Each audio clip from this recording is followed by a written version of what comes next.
ಸರ್ಕಾರಕ್ಕೆ, SCP TSP ಹಣ ದುರ್ಬಳಕೆ ಮಾಡಿರುವ ದಲಿತ ಮಂತ್ರಿಗಳಿಗೆ, ಎಸ್ಸಿಪಿ ಟಿಎಸ್ಪಿ ಬಗ್ಗೆ ಚಕಾರ ಎತ್ತದ ದಲಿತ ಮಂತ್ರಿಗಳಿಗೆ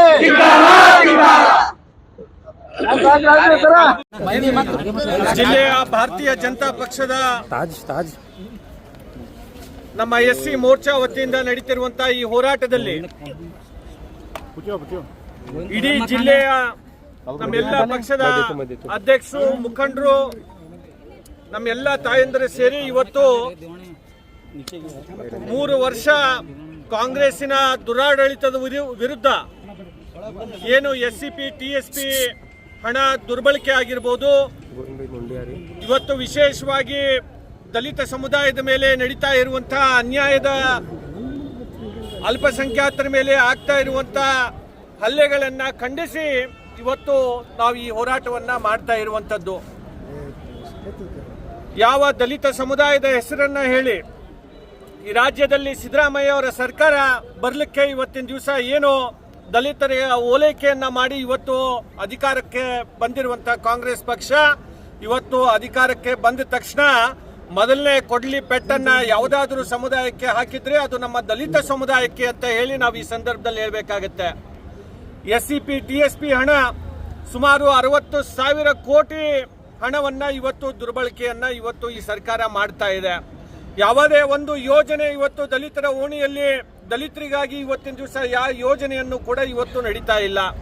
ಯಾವ ಮೂಲಭೂತ ಸೌಕರ್ಯ ಇವತ್ತು ಡಾಕ್ಟರ್ ಬಾಬಾ ಸಾಹೇಬ್ ಅಂಬೇಡ್ಕರ್ ಅವರ ಬಡಾವಣೆಗಳಲ್ಲಿ, ನಮ್ಮ ಡಾಕ್ಟರ್ ಬಾಬು ಜಗಜೀವನ್ ರಾಮ್ಜಿ ಅವರ ಬಡಾವಣೆಗಳಲ್ಲಿ ಇವತ್ತು ಏನು ಅನುದಾನ ಬಂದು ಇವತ್ತು ಆ ಸಮುದಾಯಕ್ಕೆ ಅವರ ಬಡಾವಣೆ ಅಭಿವೃದ್ಧಿ ಆಗಬೇಕಾಗಿತ್ತು, ಅಲ್ಲಿ ಇವತ್ತು ಯಾವುದೇ ರೀತಿಯಾದಂಥ ಒಂದು ಸಣ್ಣ ಕೆಲಸನೂ ಕೂಡ ಇವತ್ತು ಅಲ್ಲಿ ನಡೀತಾ ಇಲ್ಲ. ಈ ರೀತಿ ಈ ಸರ್ಕಾರ ಕೇವಲ ದಲಿತರ ಹಣವನ್ನ ದುರ್ಬಳಕೆಯನ್ನ ಮಾಡಿಕೊಂಡು ಇವತ್ತಿನ ದಿವಸ ಈ ಸರ್ಕಾರ ನಡೀತಾ ಇರುವಂತದ್ದು. ಅದನ್ನ ವಿರೋಧಿಸಿ ನಾವು ಇವತ್ತು ಈ ಪ್ರತಿಭಟನೆಯನ್ನ ಮಾಡ್ತಾ ಇದ್ದೇವೆ. ಅನೇಕ ಯೋಜನೆ ಹಿಂದಿನ ಸರ್ಕಾರದಲ್ಲಿ ಆ ಎಲ್ಲ ಯೋಜನೆಗಳನ್ನ ಇವತ್ತಿನ ದಿವಸ ಅವರು ನಿಲ್ಲಿಸುವಂತ ಕೆಲಸ ಮಾಡ್ತಾ ಇದ್ದಾರೆ. ಇವತ್ತು ಗಂಗಾ ಕಲ್ಯಾಣ ಯೋಜನೆ ಆಗಿರ್ಬೋದು, ಎಸ್ಸಿಪಿ ಟಿಎಸ್ಪಿಯಲ್ಲಿ ಬರುವಂತಹ ಡಾಕ್ಟರ್ ಬಾಬು ಜಗಜೀವನ್ ರಾಮ್ಜಿ ಅವರ ಏನು ಅಭಿವೃದ್ಧಿ ನಿಗಮ ಇದೆ, ಆ ನಿಗಮಕ್ಕೆ ಬರುವಂತಹ ಹಣ, ಡಾಕ್ಟರ್ ಬಾಬಾ ಸಾಹೇಬ್ ಅಂಬೇಡ್ಕರ್ ಅವರ ನಿಗಮಕ್ಕೆ, ಅಭಿವೃದ್ಧಿ ನಿಗಮಕ್ಕೆ ಬರುವಂತಹ ಹಣ ಇವತ್ತಿನ ದಿವಸ ಎಲ್ಲೋ ಒಂದು ಕಡೆ ಅದನ್ನ ನಿಲ್ಲಿಸುವಂಥದ್ದು, ಅದನ್ನ ಆ ಯೋಜನೆಗಳನ್ನ ನಿಲ್ಲಿಸುವಂತ ಕೆಲಸ ಇವತ್ತಿನ ದಿವಸ ಆಗ್ತಾ ಇದೆ. ಅದಕ್ಕೆ ನಾನು ತಕ್ಷಣದಲ್ಲಿ ಈ ಸರ್ಕಾರ ಇದನ್ನ ಎಚ್ಚೆತ್ತು ಇವತ್ತು ಈ ಒಂದು ಅನುದಾನವನ್ನ ಸರಿಯಾದ ರೀತಿಯಿಂದ ಅದನ್ನ ಉಪಯೋಗವನ್ನ ಮಾಡಬೇಕು ಅಂತ ಹೇಳಿ ನಾನು ಈ ಸಂದರ್ಭದಲ್ಲಿ ಹೇಳಿಕೆ ಬಯಸ್ತಾ ಇದ್ದೇನೆ. ಇವತ್ತು ವಿಶೇಷವಾಗಿ ನಮ್ಮ ಕಲಬುರಗಿಯಲ್ಲಿ ಅನೇಕ ದಲಿತರ ಓಣಿಯಲ್ಲಿ ದಲಿತರಿಗೆ ವಿಶೇಷವಾಗಿ ಬಹಳಷ್ಟು ಅನ್ಯಾಯ ಆಗ್ತಾ ಇರುವಂತದ್ದು ನಮ್ಗೆ ಕಂಡು ಬರ್ತಾ ಇದೆ. ರಾಜ್ಯದಲ್ಲಂತರೂ ಇದು ನಡೀತಾ ಇದೆ. ಆದರೆ ಕಲಬುರಗಿಯಲ್ಲೂ ಕೂಡ ಇವತ್ತಿನ ದಿವಸ ಅನೇಕ ಉದಾಹರಣೆಗಳನ್ನ ನಾವು ಕೊಡಬಹುದು. ನಮ್ಮ ರಾಜು ಕಟ್ಟಿಮನಿಯವರು, ಅವರ ಸಹೋದರಿ ಇವತ್ತು ಆಸ್ಪತ್ರೆಯಲ್ಲಿ ಇವತ್ತು ತೀರೋದಂತ ಸಂದರ್ಭದಲ್ಲಿ ಇವತ್ತು ಸುಳ್ಳು ಕೇಸ್ ಅನೇಕ ಜನರ ಮೇಲೆ ಹಾಕ್ತಾ ಇವತ್ತು ಈ ಸರ್ಕಾರ ಅಧಿಕಾರದ ಒಂದು ದುರ್ಬಳಕೆಯನ್ನ ಇವತ್ತಿನ ದಿವಸ ಮಾಡ್ತಾ ಇದೆ. ನಮ್ಮ ದಶರಥ್ ಅವರು, ನಮ್ಮ ರಾಜು ಅವರು, ಅವರ ಎಲ್ಲ ಸಹೋದರರ ಮೇಲೆ ಇವತ್ತು ಸುಳ್ಳು ಕೇಸನ್ನ ದಾಖಲೆ ಮಾಡಿ ಎಲ್ಲೋ ಸರ್ಕಾರ ನಮ್ಮ ದಲಿತರ ಧ್ವನಿಯನ್ನ ಹತ್ತಿಕ್ಲಿಕ್ಕೆ ಇವತ್ತಿನ ದಿವಸ ಪೊಲೀಸರ ಒಂದು ಸಹಾಯವನ್ನ ತಗೊಂಡು ಸುಳ್ಳು ಕೇಸ್ಗಳನ್ನು ಹಾಕೋದ್ರ ಮುಖಾಂತರ ಇವತ್ತು ಬೆದರಿಕೆಯನ್ನ ಹಾಕಿಸುವಂಥದ್ದು ನಡೀತಾ ಇದೆ. ವಿಶೇಷವಾಗಿ ಇಲ್ಲಿರುವಂತಹ ನಮ್ಮ ಅಲ್ಲಂ ಪ್ರಭು ಪಾಟೀಲ್ರು, ಅವರ ಶಾಸಕರಿಗಂತರೂ ನಮ್ಮ ದಲಿತರ ಓಣಿ ಕಾಣಿಸ್ತಾನೆ ಇಲ್ಲ. ಯಾರಾದರೂ ದಲಿತರು ಅವ್ರ ಮನೆಗೆ ಹೋಗಿ ನಮ್ಮ ಮೂಲಭೂತ ಸೌಕರ್ಯಕ್ಕೆ ಹೋಗಿ ಕೇಳಿದ್ರೆ ಅವರಿಗೆ ಸರಿಯಾದಂಥ ಇವತ್ತು ಸ್ಪಂದನೆಯನ್ನ ಇವತ್ತು ಸಿಗ್ತಾ ಇಲ್ಲ. ಸ್ವಾಮಿ, ನಿಮ್ಮ ದಲಿತರ ಕೂಗು ನಿಮ್ಮ ಕಿವಿಗೆ ಕೇಳಿಸ್ತಾ ಇಲ್ಲ. ಚುನಾವಣೆ ಬಂದಂತ ಸಂದರ್ಭದಲ್ಲಿ ತಾವು ಏನೇನು ಮಾತಾಡಿದ್ರಿ, ಈಗ ಯಾವ ರೀತಿ ತಾವು ನಡ್ಕೋತಾ ಇದ್ದೀರಿ ಅಂತ ಅನ್ನೋದನ್ನ ಇವತ್ತು ತಾವು ಅರ್ಥ ಮಾಡ್ಕೋಬೇಕಾಗಿದೆ. ಮುಂದಿನ ದಿನಗಳಲ್ಲಿ ಇವತ್ತು ನಮ್ಮ ಭಾಗದ ಜನರಿಗೆ, ನಮ್ಮ ಭಾಗದ ಏನು ಬೇಡಿಕೆಗಳಿದಾವೆ ಅದನ್ನ ತಕ್ಷಣದಲ್ಲಿ ತಾವು ಈ ಸರ್ಕಾರ ಈಡೇರಿಸಲಿಲ್ಲ ಅಂತಂದ್ರೆ ನಾವು ಇನ್ನೂ ಉಗ್ರವಾಗಿ ನಾವು ಪ್ರತಿಭಟನೆಯನ್ನ ಮಾಡಬೇಕಾಗುತ್ತೆ ಅಂತ ಮಾತನ್ನು ಕೂಡ ಎಸ್ಟಿ ಫಂಡ್ ಸಹ ಅವರು ಟಿಎಸ್ಪಿ ಎರಡು ಇವತ್ತು ಎಸ್ಟಿ ಅನುದಾನದಲ್ಲೂ ಕೂಡ ಇವತ್ತಿನ ದಿವಸ ಬಹಳಷ್ಟು ದುರ್ಬಳಕೆ ಆಗ್ತಾ ಇದೆ. ನಮ್ಮಲ್ಲಿ ಇರುವಂತ ಅಲ್ಲಂ ಪ್ರಭು ಪಾಟೀಲ್ ರೇವ್ ಯಾವುದೋ ಸಂಬಂಧ ಇಲ್ಲ ಅಂತ ಬಡಾವಣೆಗಳಿಗೆ ಒಯ್ದು ದುಡ್ಡನ್ನ ಹಾಕ್ತಾ ಇದ್ದಾರೆ. ಅವರಿಗೆ ಕ್ಷೇತ್ರ ಬರಂಗಿಲ್ಲ ಅಂತಂದ್ರೆ ಅಂತಲ್ಲಿ ಹೋಗಿದ್ದು ಇವತ್ತು ಕೆಲಸ ದುಡ್ಡನ್ನು ಹಾಕ್ತಾ ಇದ್ದಾರೆ. ಆದರೆ ನಮ್ಮ ದಲಿತರ ಓಣಿಗೆ ಸಿಗಬೇಕಾಗಿರುವಂಥ ಮೂಲಭೂತ ಸೌಕರ್ಯ ಇವತ್ತಿನ ದಿವಸ ಕೊಡ್ತಾ ಇಲ್ಲ. ಅದಕ್ಕಾಗಿ ಹೇಳ್ತಾ ಇದ್ದೀನಿ, ನಮ್ಮ ದಲಿತರ ಕೂಗು ಇವ್ರ ಕಿವಿಗೆ ಕೇಳಿಸ್ತಾ ಇಲ್ಲ. ಅವ್ರ ಕಣ್ಣಿಗೆ ನಮ್ಮ ಸಮಸ್ಯೆ, ನಮ್ಮ ಹೋರಾಟಗಳು ಅವ್ರ ಕಣ್ಣಿಗೆ ಕಾಣಿಸ್ತಾ ಇಲ್ಲ. ಇದೇ ರೀತಿ ಮುಂದಿನ ದಿನಗಳಲ್ಲಿ ಇದೇ ರೀತಿ ಆದರೆ ಯಾವ ರೀತಿ ಮಹಾರಾಷ್ಟ್ರದಲ್ಲಿ ಇತ್ತೀಚಿನ ಚುನಾವಣೆಯಲ್ಲಿ ಯಾವ ರೀತಿ ಭಾರತೀಯ ಜನತಾ ಪಕ್ಷದ ಅಭ್ಯರ್ಥಿಗಳು ಗೆದ್ದಿದ್ದಾರೆ, ಅದೇ ಮಾದರಿಯಲ್ಲಿ ಕರ್ನಾಟಕದಲ್ಲೂ ಕೂಡ ಮತ್ತೊಮ್ಮೆ ಭಾರತೀಯ ಜನತಾ ಪಕ್ಷದ ಸರ್ಕಾರವನ್ನ ಇವತ್ತು ಜನ ತರ್ತಾರೆ ಅಂತ ಅನ್ನುವ ಮಾತನ್ನ ಈ ಸಂದರ್ಭದಲ್ಲಿ ಹೇಳಿ ನಾನು ಮತ್ತೊಮ್ಮೆ ಈ ನಮ್ಮ ಹೋರಾಟಕ್ಕೆ ನಮ್ಮ ಜಿಲ್ಲಾ ಅಧ್ಯಕ್ಷರಾದಂತಹ ಮಲ್ಲು ಜಿಂಕೇರಿ ಅವರು, ನಮ್ಮ ಅಶೋಕ್ ಬಗ್ಲಿ ಅಣ್ಣವರು, ಅನೇಕ ಜನ ಅಂಬಾರಣ್ಣ ಅರ್ಸಿಗಿಯವರು, ಅವಣ್ಣ ಮೈಕೇರಿಯವರು, ನಮ್ಮ ಸಹೋದರರಾದಂಥ ರಾಜು ಅಣ್ಣ ವಾಡೇಕರ್ ಅವರು, ಗೀತಾ ವಾಡೇಕರ್ ಅಕ್ಕವರು, ನಮ್ಮ ಗೋಪಾಲರಾವ್ ಕಾಕವರು, ಅದೇ ರೀತಿ ನಮ್ಮ ಬಸವರಾಜ್ ಬೆಣ್ಣೂರು ಅಣ್ಣವರು, ಅನೇಕ ಜನ ಇವತ್ತು ನಾವೆಲ್ಲರೂ ಸೇರಿ ಈ ಹೋರಾಟವನ್ನು ಮಾಡ್ತಾ ಇದ್ದೇವೆ. ಮುಂದಿನ ದಿನಗಳಲ್ಲಿ ಸರ್ಕಾರ ಎಚ್ಚೆತ್ತಲಿಲ್ಲ ಅಂತಂದರೆ ಇನ್ನೂ ಉಗ್ರವಾಗಿ ನಾವು ಕಲಬುರಗಿನಲ್ಲಿ ಹೋರಾಟ ಮಾಡಬೇಕಾಗತ್ತೆ ಅಂತ ಹೇಳಿ ಈ ಸಂದರ್ಭದಲ್ಲಿ ಹೇಳಿಕೆ ಬಯಸ್ತೇನೆ. ಭಾರತೀಯ ಜನತಾ ಪಕ್ಷದ ಎಸ್ಸಿ ಮೋರ್ಚಾ ವತಿಯಿಂದ ಇವತ್ತು ಒಂದು ಪ್ರತಿಭಟನೆಯನ್ನು ಹಮ್ಮಿಕೊಂಡಿದ್ದೇವೆ. ಈ ಪ್ರತಿಭಟನೆಗೆ ನಮ್ಮ ಮಾಜಿ ಶಾಸಕರಾದ ದತ್ತಾತ್ರೇಯ ಪಾಟೀಲ್ ರೇವೂರವರು, ಜಿಲ್ಲಾಧ್ಯಕ್ಷರಾದ ಅಶೋಕ್ ಬಗ್ಲಿ ಸರ್ ಅವರು, ಹಾಗೂ ಪ್ರಧಾನ ಕಾರ್ಯದರ್ಶಿಯಾದ ಉಮೇಶ್ ಪಾಟೀಲ್ ಅವರು, ಹಾಗೂ ಶಿವಯೋಗಿ ನಾಗನಳ್ಳಿ ಅವರು, ಅವಣ್ಣ ಮೇಕೇರಿ ಅವರು, ಹಾಗೂ ಎಲ್ಲ ನಮ್ಮ ಭಾರತೀಯ ಜನತಾ ಪಕ್ಷದ ಎಲ್ಲ ಪದಾಧಿಕಾರಿಗಳು ಹಾಗೂ ಎಲ್ಲ ಕಾರ್ಯಕರ್ತರು ಸೇರಿ ಇವತ್ತು ಪ್ರತಿಭಟನೆಯನ್ನು ಹಮ್ಮಿಕೊಂಡಿದ್ವಿ. ಎಲ್ಲರೂ ಪಾಲ್ಗೊಂಡಿದ್ದರು.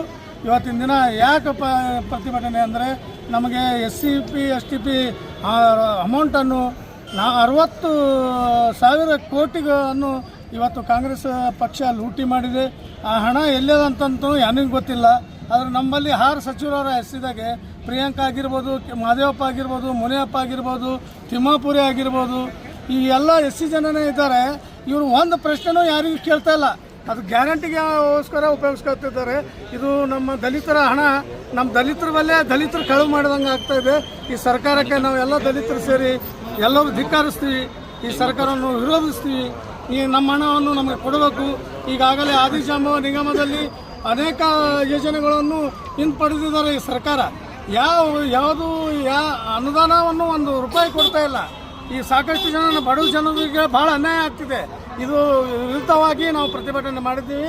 ಅದಕ್ಕಾಗಿ ತಾವು ಬಂದದಕ್ಕೆ ಎಲ್ಲರಿಗೂ ಧನ್ಯವಾದ ಹೇಳ್ತಾ. ಮುಖಂಡರು ಇದ್ದಾರೆ, ಅವ್ರು ಯಾಕೆ ಕೇಳ್ತಾ ಇಲ್ಲ ಅಂತ ಒಂದು ಪ್ರಶ್ನೆ ಬರ್ತದೆ ಸರ್.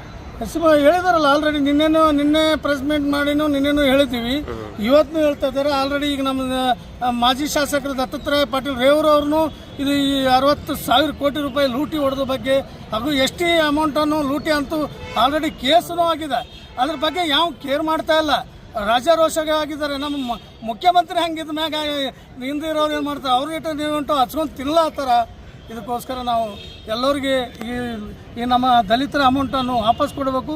ಹಾಗೂ ಬಾಬಾ ಸಾಹೇಬ್ ಅಂಬೇಡ್ಕರ್ ನಿಗಮಕ್ಕೆ ಹಾಗೂ ಆದಿಜಾಂಬವ ನಿಗಮಕ್ಕೆ ಹಣ ಬಿಡುಗಡೆ ಮಾಡಬೇಕಂತೇಳಿ ಸಿದ್ದರಾಮಯ್ಯಲ್ಲಿ ಕೇಳ್ಕೊತಿದ್ದೆ. Sir Raju Wadekar. Okay sir. ಇವತ್ತು ಭಾರತೀಯ ಜನತಾ ಪಕ್ಷದ SC ಮೋರ್ಚಾದ ನಗರಾಧ್ಯಕ್ಷರ ವತಿಯಿಂದ ಪ್ರತಿಭಟನೆ ಇಟ್ಟುಕೊಂಡಿದ್ದೀವಿ. ಕಾಂಗ್ರೆಸ್ ಸರ್ಕಾರದ ವಿರುದ್ಧ, ಸರ್ಕಾರದ ವೈಫಲ್ಯಗಳನ್ನು ಖಂಡಿಸಿ, ಈ ಸರ್ಕಾರಕ್ಕೆ ದುಡ್ಡು ಬರೇ ದಲಿತರ ಹಣವನ್ನು ಲೂಟಿ ಮಾಡೋದು ಒಂದೇ ಕೆಲಸ. ಯಾಕಂದರೆ ದಲಿತರ ಹಣಗಳು ಯಾರು ಕೇಳೋದಿಲ್ಲ, ಯಾರು ಮಾಡೋದಿಲ್ಲ. ಏನು ಮಾಡಿದ್ರು ಕೇಳೋದು ಈ ಜನಕ್ಕೆ ಮುಗಿ ತುಪ್ಪರಿಸುವಂಥ ಕೆಲಸ ಮಾಡುತ್ತೆ. ಇವತ್ತು ಪರಿಶಿಷ್ಟ ಜಾತಿ ಪರಿಶಿಷ್ಟ ಪಂಗಡ ಹಣವನ್ನು ಹೈದ್ರಾಬಾದಲ್ಲಿರ್ತಕ್ಕಂಥ ಉದ್ಯಮಗಳಿಗೆ ವರ್ಗಾವಣೆ ಆಗುತ್ತೆ. ದುಡ್ಡು ಡೈರೆಕ್ಟ್ ದುಡ್ಡು ನಿಗಮದಿಂದ ಆ ಒಂದು ಉದ್ಯಮಗಳಿಗೆ ಹೈದರಾಬಾದಲ್ಲಿರುವಂಥ ತೆಲಂಗಾಣ ದೇಶದಾಗೆ ಆ ಹಣ ದುರ್ಬಳಕೆ ದುಡ್ಬೇಕು ಮಾಡ್ತಾರೆ. ಈ ರಾಜ್ಯದಲ್ಲಿ ಇರ್ತಕ್ಕಂಥ ನಾವು ತೆರಿಗೆ ಕಟ್ಟಿರ್ತಕ್ಕಂಥ ಹಣ, ಅದು ನಾವು ಪರಿಶಿಷ್ಟ ಜಾತಿಯ ಹಣ, ನಮ್ಮ ದಲಿತರ ಹಣ. ನಮ್ಮ ದಲಿತರ ಹಣ ನೀವು ಒಯ್ದು ಬೇರೆ ದೇಶ ಚುನಾವಣೆಗೆ ಉಪಯೋಗ ಮಾಡ್ತಾರಂದ್ರೆ ನಿಮ್ಗೆ ನಾಚಿಕೆ ಆಗಬೇಕು. ಬೇರೆ ರಾಜ್ಯಕ್ಕೆ ಒಂದು ನೀವು ಉಪಯೋಗ ಮಾಡ್ತೀರಂದ್ರೆ ನಿಮ್ಗೆ ನಾಚಿಕೆ ಆಗಬೇಕು. ಇಲ್ಲಿದ್ದ ದಲಿತರ ಹಣವನ್ನು ಲೂಟಿ ಮಾಡ್ತೀರಿ. ಪ್ರತಿಯೊಂದು ಏನೇ ಇದ್ರೂ ದಲಿತರ ಹಣ, SCP TSP ಹಣವನ್ನ ಮೇಲೆ ನಿಮ್ಗೆ ಕಣ್ಣು ಇರ್ತದೆ. ಬಾಬಾ ಸಾಹೇಬರು ಮಾಡಿದ್ದು ಕನಸನ್ನು ಬರೀ ಬಾಬಾ ಸಾಹೇಬ್ರ ಹೆಸರು ಹೇಳುತ್ತೀರಿ ವಿನಃ ಬಾಬಾ ಸಾಹೇಬ್ರ ಕನಸನ್ನು ನನಸು ಮಾಡುವಂಥ ಒಂದು ಕೆಲಸ ಅವ್ರ ವಿರುದ್ಧನೇ ಮಾಡ್ತೀರಿ ವಿನಃ ಅವ್ರ ಪರ ಒಂದು ಕೆಲಸ ನೀವು ಮಾಡಲ್ಲ. ಮುಂದಾದರೂ ಈ ಒಂದು ಬಾ ಇನ್ನಾದರೂ ಒಂದು ವೇಳೆ ಇದೇ ರೀತಿ ಮುಂದುವರಿಸಿದರೆ ಸಚಿವರೇ ಇವತ್ತು ಪರಮೇಶ್ವರ್ ಇರ್ಬೋದು, ಎಸ್ ಸಿ ಮಾದೇವಪ್ಪ ಇರ್ಬೋದು, ಇವತ್ತು ಪ್ರಿಯಾಂಕ್ ಖರ್ಗೆ ಸಾಹೇಬ್ ಇರ್ಬೋದು, ಇವತ್ತು KH ಮುನಿಯಪ್ಪ ಇರ್ಬೋದು, RB ತಿಮ್ಮಪ್ಪರ್ ಇರ್ಬೋದು. ಮುಂದೆ ಬರ್ತಕ್ಕಂಥ ದಿನಗಳಲ್ಲಿ ನಿಮಗೆ ಜನ ತಕ್ಕ ಪಾಠ ಕಲಿಸ್ತಾರೆ. ಇವತ್ತು ನೀವು ಗೆದ್ದಿರ್ತಕ್ಕಂಥದ್ದು ಇವತ್ತು ದಲಿತರ ಒಂದು ಪಟ್ಟಿ ತೊಗೊಂಡೇ ನೀವು ಗೆದ್ದೀರಿ. ಇವತ್ತು ನೀವು ಒಂದು ಇವತ್ತು ಮಾದಿಗೆ ಇರ್ಬೋದು, ರೈಟ್ ಇರ್ಬೋದು, ಲೆಫ್ಟ್ ಇರ್ಬೋದು, ಒಂದು ಇದು ತೊಗೊಂಡೇ ನೀವು ಗೆದ್ದಿರ್ತೀರಿ ದಲಿತರ ಅಂತೇಳಿ ನಿಮಗೆ ಓಟ್ ಹಾಕಿರ್ತಾರೆ. ಅದು ಹಣವನ್ನು ದಯವಿಟ್ಟು ಲೂಟಿ ಮಾಡೋದಂತ ಕಾಪಾಡಿಕೊಂಡು ಬರುವಂಥ ನಿಮ್ಮ ಕೆಲಸ. ನೀವೇ ಅದನ್ನ ವಿರುದ್ಧ ಮಾಡ್ಕೊಂತ ಕೂತ್ರೆ ಜನ ಮುಂದೆ ಸುಮ್ ಕೂಡಲ್ಲ, ಮುಂದೆ ಜನ ತಕ್ಕ ಪಾಠ ಕಲಿಸ್ತಾರ ಅಂತ ಹೇಳ್ತಾರೆ. ಮಲ್ಲಿಕಾರ್ಜುನ್ ಜಿನ್ಕೇರಿ.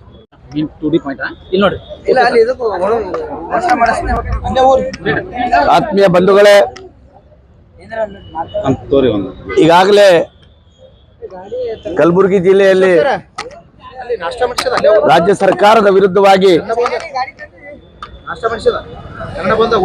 ಗುಲ್ಬರ್ಗಾ ನಗರ ಘಟಕದ ಅಧ್ಯಕ್ಷರಾಗಿರ್ತಕ್ಕಂಥ ಬಿಜೆಪಿಯ ಮಲ್ಲಿಕಾರ್ಜುನ್ ಜಿನ್ಕೇರಿ ಅವರ ನೇತೃತ್ವದಲ್ಲಿ ಮತ್ತು ದಕ್ಷಿಣ ಕ್ಷೇತ್ರದ ಮಾಜಿ ಶಾಸಕರಾಗಿರ್ತಕ್ಕಂಥ ದತ್ತಾತ್ರೇಯ ಪಾಟೀಲ್ ಅವರ ನೇತೃತ್ವದಲ್ಲಿ ಮತ್ತು ಗುಲ್ಬರ್ಗಾ ಜಿಲ್ಲಾ ಗ್ರಾಮೀಣ ಭಾಗದ ಬಿಜೆಪಿ ಅಧ್ಯಕ್ಷರಾಗಿರ್ತಕ್ಕಂಥ ಅಶೋಕ್ ಬಗ್ಲಿ ಅವರ ನೇತೃತ್ವದಲ್ಲಿ ಇವತ್ತು ಬಹಳ ದೊಡ್ಡ ಪ್ರತಿಭಟನೆಯನ್ನು ಮಾಡಿರ್ತಕ್ಕಂಥ ಮೆಲ್ಲ ಗೊತ್ತಾಗ್ತಕ್ಕಂಥ ವಿಚಾರ. ಅದ್ರ ಬಂಧುಗಳೇ, ಈ ಪ್ರತಿಭಟನೆ ವಿಚಾರ ಒಂದೇ ಒಂದು. ಈಗಾಗಲೇ ಸರ್ಕಾರ 2 ವರ್ಷ ಈಗಾಗಲೇ ಕಳೆದೋಯ್ತು.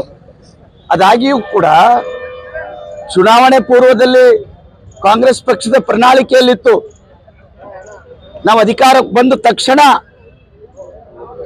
ರಾಜ್ಯದಲ್ಲಿರ್ತಕ್ಕಂಥ ದಲಿತ ಓಣಿಗಳನ್ನ, ದಲಿತ ಕೇರಿಗಳನ್ನ, ದಲಿತರಲ್ಲಿರ್ತಕ್ಕಂಥ ಭೂಮಿಯನ್ನ ಸಂಪೂರ್ಣವಾಗಿ ಅಭಿವೃದ್ಧಿ ಪಡಿಸ್ತೀವಿ ಅನ್ನುವಂಥ ಘೋಷಣೆಯೊಂದಿಗೆ ಅಧಿಕಾರ ಹಿಡಿದಿರ್ತಕ್ಕಂಥ ಸಿದ್ದರಾಮಯ್ಯನ ಸರ್ಕಾರ ಇದು ನಾಲಾಯಕ್ ಸಿದ್ದರಾಮಯ್ಯನ ಸರ್ಕಾರ ಅಂತ ಹೇಳಲಿಕ್ಕೆ ನಾನು ಇಷ್ಟಪಡ್ತಾ ಇದ್ದೀನಿ. ಬಂಧುಗಳೇ, ನೀವು ಕಾನೂನುಬದ್ಧವಾಗಿ ರಚನೆ ಆಗಿರ್ತಕ್ಕಂಥ ಡಾಕ್ಟರ್ ಬಾಬಾ ಸಾಹೇಬ್ ಅಂಬೇಡ್ಕರ್ ಆಗಿರ್ಬೋದು, ಡಾಕ್ಟರ್ ಬಾಬು ಇರ್ತಕ್ಕಂಥ ಪ್ರತಿಭಟನೆ ಇರಬಹುದೇ ವಿನಃ ಬರ್ತಕ್ಕಂಥ ದಿನಗಳಲ್ಲಿ ಸರ್ಕಾರವನ್ನ ವಜಾ ಆಗುವವರೆಗೆ ಹೋರಾಟ ಮಾಡ್ತೀವಿ ಅಂತಕ್ಕಂಥ ಸರ್ಕಾರಕ್ಕೆ ಎಚ್ಚರಿಕೆ ಕೊಡ್ತಾ ಇದ್ದೀವಿ. ಬಂಧುಗಳೇ, ಇವತ್ತು ನೀವು ನೇರವಾಗಿ ಮಾನ ಮರ್ಯಾದೆ ಇದ್ರ ರಾಜೀನಾಮೆ ಕೊಡ್ಬೇಕು. ಯಾಕಂದ್ರೆ ಅನೇಕ ಹತ್ಯಾಕಾಂಡಗಳು ತಮ್ಮ ಖಾತ್ರಿ ನಡೀತಾ ಇವೆ. ಅದಕ್ಕಾಗಿ ದಯವಿಟ್ಟು ಬರ್ತಕ್ಕಂಥ ದಿನಗಳಲ್ಲಿ ತಾವು ಇನ್ನೊಮ್ಮೆ ಸುಧಾರಿಸ್ಕೊರಿ. ಇಲ್ಲದೇ ಇದ್ರೆ ಬರ್ತಕ್ಕಂಥ ಮತ್ತೆ ಬಿಜೆಪಿ ಸರ್ಕಾರಕ್ಕೆ ಅಧಿಕಾರ ಬರ್ತದೆ ಅಂತಕ್ಕಂಥ ಮಾತನ್ನು ಈ ಸಂದರ್ಭದಲ್ಲಿ ಹೇಳಲಿಕ್ಕೆ ಇಷ್ಟಪಡ್ತಾರೆ. ಇವತ್ತಿನ ಸರ್ಕಾರದ ವೈಫಲ್ಯ ಖಂಡಿಸಿ ಕಲಬುರಗಿ ಬಿಜೆಪಿ SC ಮೋರ್ಚಾ ನಗರ ಘಟಕದ ಮಲ್ಲು ಜಿನ್ಕೇರಿ ಅವರ ನೇತೃತ್ವದಲ್ಲಿ ಈ ಒಂದು ಪ್ರತಿಭಟನೆ ಸರ್ಕಾರಕ್ಕೆ ಬಿಸಿ ಮುಟ್ಟುವಂಥ ಕೆಲಸ ಆಗ್ತಂತ ನಾವು ತಿಳ್ಕೊಂಡಿದ್ದೀವಿ. ಸರ್ಕಾರ ಎಚ್ಚೆತ್ಕೊಳ್ಬೇಕು. ಯಾಕಂದ್ರೆ ಸರ್ಕಾರ ಕರ್ನಾಟಕದಲ್ಲಿ ಆಡಳಿತ ಪೂರ ಕುಸಿದೋಗಿದೆ. ಯಾವ ಇಲಾಖೆಯಲ್ಲಿ ಅನುದಾನ ಇಲ್ಲ. ಎಲ್ಲ ಶಾಸಕರಾಗಿರ್ಬೇಕು, ಸಚಿವರಾಗಿರ್ಬೇಕು, ಅನುದಾನ ಯಾಕಿಲ್ಲ ಅಂತ ಕೇಳಿದ್ರೆ ಗ್ಯಾರಂಟಿಗಳಿಗೆ ಕೊಡ್ತಿದ್ದೀವಿ ಅನುದಾನ ಅಂತ ಹೇಳ್ತಿದಾರೆ. ಗ್ಯಾರಂಟಿಗಳಿಗೆ ಕೊಡೋ ಸಲಕ್ಕಾಗಿ ಅವ್ರಿಗೆ ಯಾರು ಅನುಮತಿ ಕೊಟ್ಟರು? ಇವರು ತಾವು ಎಲೆಕ್ಷನ್ದಾಗ ಪ್ರಣಾಳಿಕೆದಾಗ ಗ್ಯಾರಂಟಿ ಕೊಡ್ತೀವಿ ಅಂತ ಹೇಳಿಕೇಸಿ ಈ ಸರ್ಕಾರದ ಹಣನ ಅಂದ್ರೆ ಜನರ ತೆರಿಗೆ ಹಣನೇ ಅಲ್ಲ, ಅದು ಜನರ ಹಣ ತೆರಿಗೆ ಜನರಿಗೆ ಕೊಟ್ಟು ಕೇಸಿ ಜನರಿಗೆ ಮೋಸ ಮಾಡುವಲ್ಲಿ ಸರ್ಕಾರ, ಸಿದ್ದರಾಮಯ್ಯ ಸರ್ಕಾರ ನೇತೃತ್ವ ಸರ್ಕಾರ ಯಶಸ್ವಿಯಾಗಿದೆ ಅಂತ ಹೇಳ್ಬೇಕಾಗ್ತದ. ಮತ್ತು ಅದಲ್ಲದೆ 40,000 ಕೋಟಿ SCPTSP ಅನುದಾನವನ್ನು ದುರ್ಬಳಕೆ ಮಾಡಿ ಅದು SC STಗೆ ಮೀಸಲಾಗಿರುವಂಥ ದುಡ್ಡು, ಅದು ಜನರ ದುಡ್ಡು. ಇವರು ಮಿಸ್ಯೂಸ್ ಮಾಡಿ ಕೇಸಿ ಬೇರೆ ಅನುದಾನಕ್ಕೆ, ಬೇರೆ ಒಂದು ಯೋಜನೆಗಳಿಗೆ ಬಳಸ್ತಾರಪ್ಪ ಅಂತಂದ್ರೆ ಈ ಸರ್ಕಾರದ ಈ SC STಗಳ ಮೇಲೆ ಇವ್ರಿಗೆ ಎಷ್ಟು ಒಂದು ಇದೇ ಅನುಕಂಪ ಇದೆ, ಕಾಳಜಿ ಇದೆ ಅಂತ ಹೇಳಿ ನಮ್ಗೆ ಗೊತ್ತಾಗ್ತದ್ರ ಮ್ಯಾಗೆ. ಅದರಂತೆ ನಮ್ಮ ಪರಿಶಿಷ್ಟ ಜಾತಿಯ ನಾಯಕರಾದಂಥ ಪ್ರಿಯಾಂಕ ಖರ್ಗೆ ಇರ್ಬೋದು, ಪರಮೇಶ್ವರ್ ಇರ್ಬೋದು, ಅಂಬೇಡ್ಕರ್ ನಿಗಮ ಇದೆ, ಒಂದು ಆದಿಜಂಬೋ ನಿಗಮ ಇದೆ, ಬಾಬು ಜಗಜೀವನ್ ಚರ್ಮಗಾರಿಕೆ ಇಲಾಖೆ ಇದೆ.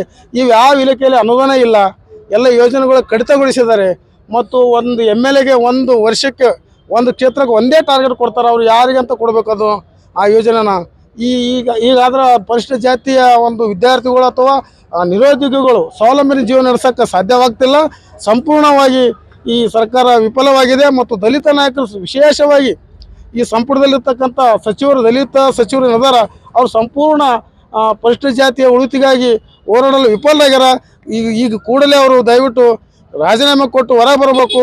ಇಲ್ಲವಂದರೆ ಈ ಸರ್ಕಾರಕ್ಕೆ ಎಚ್ಚೆತ್ತುಕೊಂಡು ಪರಿಶಿಷ್ಟ ಜಾತಿ ಕಡೆ ಗಮನ ಕೊಟ್ಟು ಕಾಳಜಿ ವಹಿಸಿ ಎಲ್ಲ ಇಲಾಖೆಯಲ್ಲಿ ಅನುದಾನ ಮತ್ತು SCP TSP ಏನೋ ಅನುದಾನ ಇದೆ ಅದನ್ನು ಮತ್ತು ಸರಿಪಡಿಸುವಲ್ಲಿ ತಾವು ಶ್ರಮ ವಹಿಸಬೇಕಂತೇಳಿ ಈ ಮೂಲಕ ಎಚ್ಚರಿಕೆ ಕೊಡ್ತೀವಿ.